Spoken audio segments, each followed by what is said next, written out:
Hello everyone, it's Mama Warrior. Today I want to talk about our end of the year in homeschooling. Pennsylvania has some different requirements that I have to follow by law in order to homeschool. So today I want to bring you some of the legal requirements and show you how we do things. Okay, so here you see these are our evaluation binders. So as you see here, I have a binder for each child, and these are what I make up at the end of the year for them. In Pennsylvania, at the end of the year, you have to make up a binder of some of the samples of work they did throughout the year, and you have to go to an evaluator that's certified by the state to evaluate your child and to show that learning has been accomplished. So this is what I like to do. We do a school picture day. If you've seen a previous video of our school picture day, this is our pictures for the year. So we do a school picture day with our picnic that I like to put on the front of the binder. All mothers and fathers do things differently, but in general, what you need to have is some samples of their work. The law only requires to show a few samples in each subject. You don't need everything they did the entire year, just a little bit. You never want to give them more than what they ask for. Now, it's required to have a reading log. I kind of need to do better keeping track of everything and all the books that we do over the year. So these are kind of just a little bit of what we do. So we have to have a reading log. I keep a website password and tracker, which obviously I need to keep track of better. But everybody has one, as you see here, a reading log with their website tracker. Now in Pennsylvania, you have to do state testings in grades 3, 5, and 8. That is the only grades that's required by law to have state testing done. Again, you should not do more than you need to. Obviously, if you want to test every year, you may test every year. In high school, there's all kinds of testings, whether it's SATs, etc.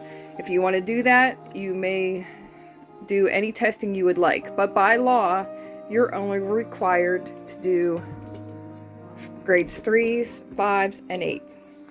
So here's my one child who had to do testing this year. This is her certificate to prove and show that she completed it. And then they also give you the grades right there.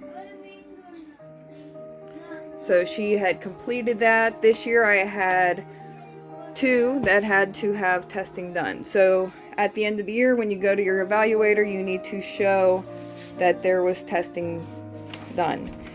It's also required to have a fire safety course, so you need to have some type of fire safety.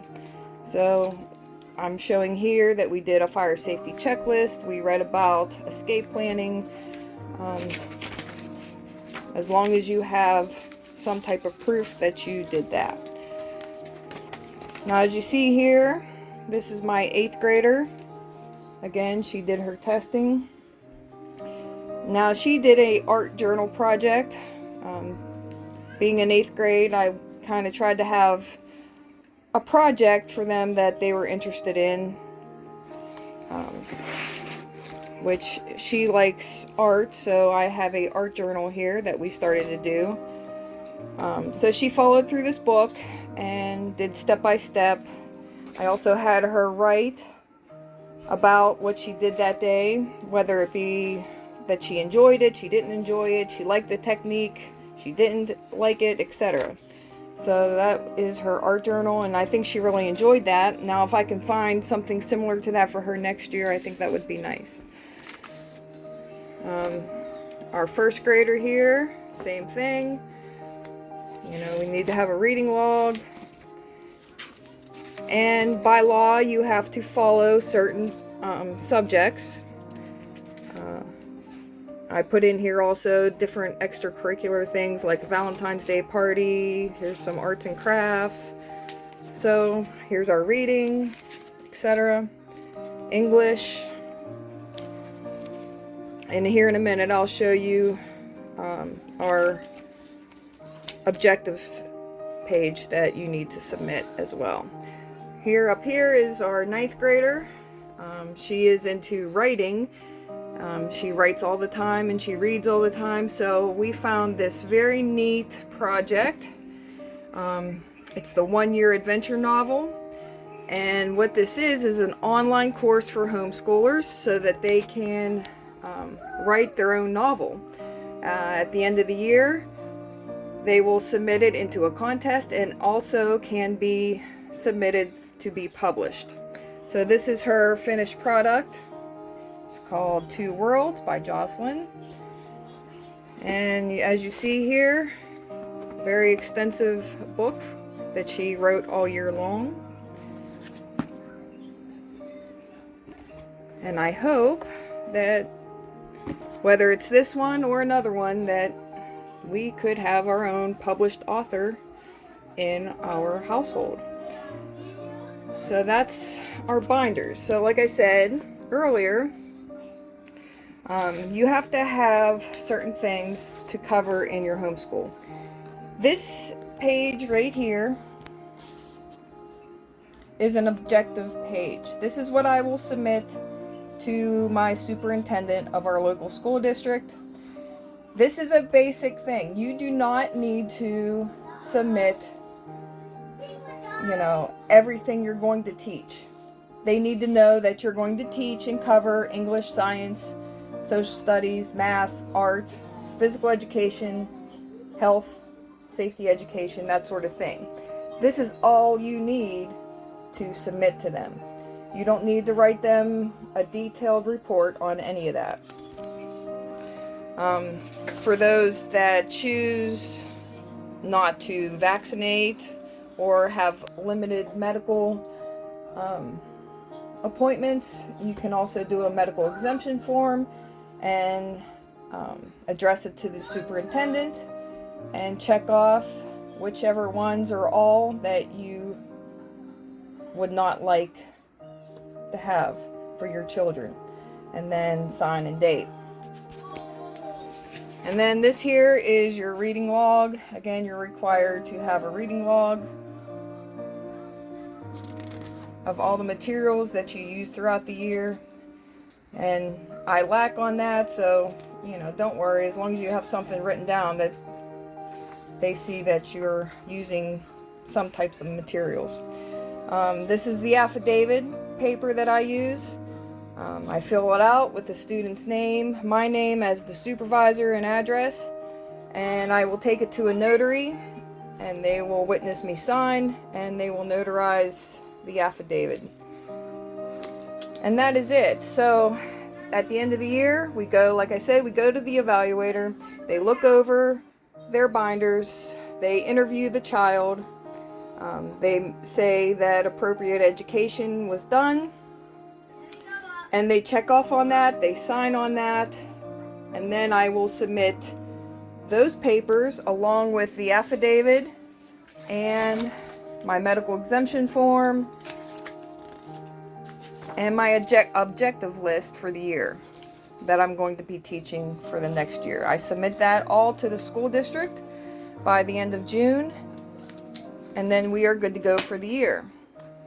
So it can be a little bit of work, especially as you see here, I have a child household that I teach, so it can get a little bit overwhelming, but once you get a little system, it's not too bad. So that's about it, I think. We are pretty much done for the year. I do encourage reading and writing throughout the summer because they do tend to forget pretty fast if you don't keep going. So I do encourage all that, and We will probably start up again. I like to start up around Labor Day.